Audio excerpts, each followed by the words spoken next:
मंजिल तलाश कर, मंजिल से आगे बढ़कर मंजिल तलाश कर, मिल जाए तुझको दरिया के समर तलाश कर। हजू આપણે આટલે ઉભા નથી રહેવાનું, પરંતુ હજુ આપણો સમર અહીંયાથી વખત વધી શકે અને વધશે જ ઇન્શાઅલ્લાહ। ઉમ્મીદ છે જે હર્ષ ઉલ્લાસ તેના સ્ટાફ પર જોવા મળી રહે છે, એ લોકોના ચહેરાઓ પર બતાવે છે કે એ લોકો એક ખાસ મકસદને લઈને એક ઉલ્લાસની સાથે, એક જોશની સાથે, એક સંકલ્પ સાથે, એક દિશા તરફ આગળ વધી રહેલા છે। તમારી સાથે અમારી દુઆઓ છે કે અલ્લાહ પાક તમને પ્રગતિ કરી મંજિલ સુધી પહોંચાડે અને મંજિલ સામે મેં કહી રહ્યો છું કે જ્યાં આગળ વધીને એક નવા સમાજના ઘડતર કરવા માટે, એક નવા જનરેશનના ઘડતર, આપણે જે જનરેશનમાં જીવી ગયા એ પછીનું એક જનરેશન આવી રહેલું છે। આપણા ઉપર જ એ મોકૂફ છે કે આપણે આવનાર જનરેશનને કેવું જીવન પ્રદાન કરીએ, કે જીવનને પ્રદાન કરવા માટે આપણે આ બધી મહેનતો અને કોશિશો કરવાની રહેલી છે। બાળકોના વિકાસમાં ખાલી શિક્ષકોનું કામ નથી હોતું, વાલીઓનું કામ બમણું હોય છે।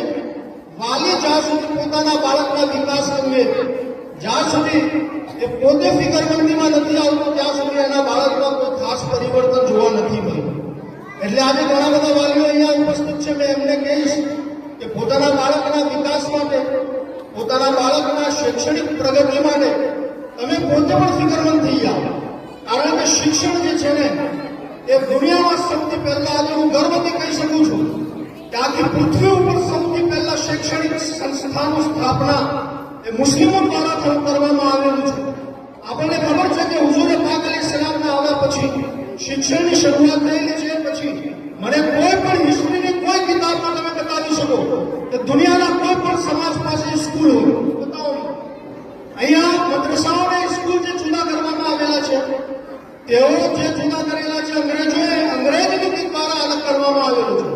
ખરેખરમાં ભારતમાં મદ્રસાઓ અને સ્કૂલો હતી અને ત્યાં દુનિયાની સબ્જેક્ટ ભણાવવામાં આવતા, વિજ્ઞાન, ગણિત, મેથ્સ, ફિઝિક્સ, બાયોલોજી, કેમેસ્ટ્રી, આવા બધા સબ્જેક્ટ ત્યાં ભણાવવામાં આવતા હતા। જામિયા સૈયદની હિસ્ટ્રી આજે લગભગ 750 વર્ષ જૂની યુનિવર્સિટી વિશે હું તમને બતાવું, તમે વાંચી શકો છો, હિસ્ટ્રીમાં છે કે મુસ્લિમોએ કેટલું કામ કરેલું છે વિજ્ઞાન અને બીજા બધા શૈક્ષણિક કાર્યક્રમોમાં અને શૈક્ષણિક લાઈનોમાં।